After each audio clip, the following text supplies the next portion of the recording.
fer unes declaracions que ens hem preparat com a grup municipal i com a portaveu. No ens podíem quedar al marge de tot el que ha passat aquesta darrera setmana. Per tant, el primer de tot que voldríem fer és agrair al Juan Carlos la decisió que ha pres. Nosaltres pensem que l'honora, pensem que aquesta és la decisió valenta i la que mereix la nostra ciutadania, perquè per tal de defensar la seva innocència calia preservar el nostre Ajuntament i la institució i el que representa, i també a tots els ciutadans.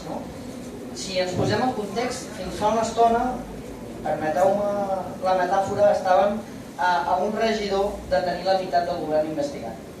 I a més de tenir investigats els càrrecs dels nostres dues empreses municipals, així com el secretari i altres tècnics de l'Ajuntament. I si la ciutadania té la sensació total de desgovern en el carrer i de projecte polític esgotat, ara també hem de suportar la imatge patètica que hem donat de la nostra ciutat a la premsa i també a les xarxes. I ens sap molt de greu a nosaltres.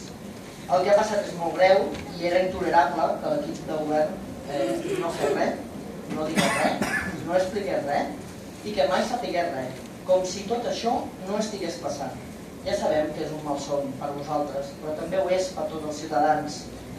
Ningú sabia per boca del seu alcalde quina era la seva situació i quins són els plans de futur que planteja aquest actual equip de govern per la ciutat.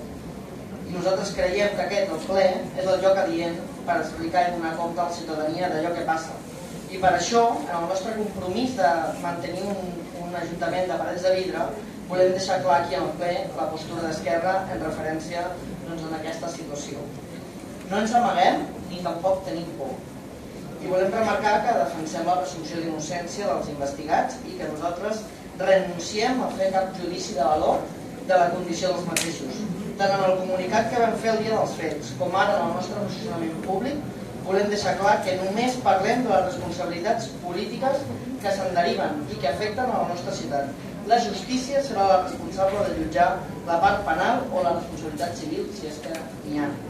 Per això sí que preguem a l'alcalde que convoqui un ple extraordinari monogràfic sobre les presumptes irregularitats polítiques de l'equip de govern per donar explicacions a la ciutadania sobre quina és la situació i quines són les decisions que es prendran. Abans hem aprovat una moció per informar els regidors, però també cal fer-ho de cara a la ciutadania, els hem d'informar.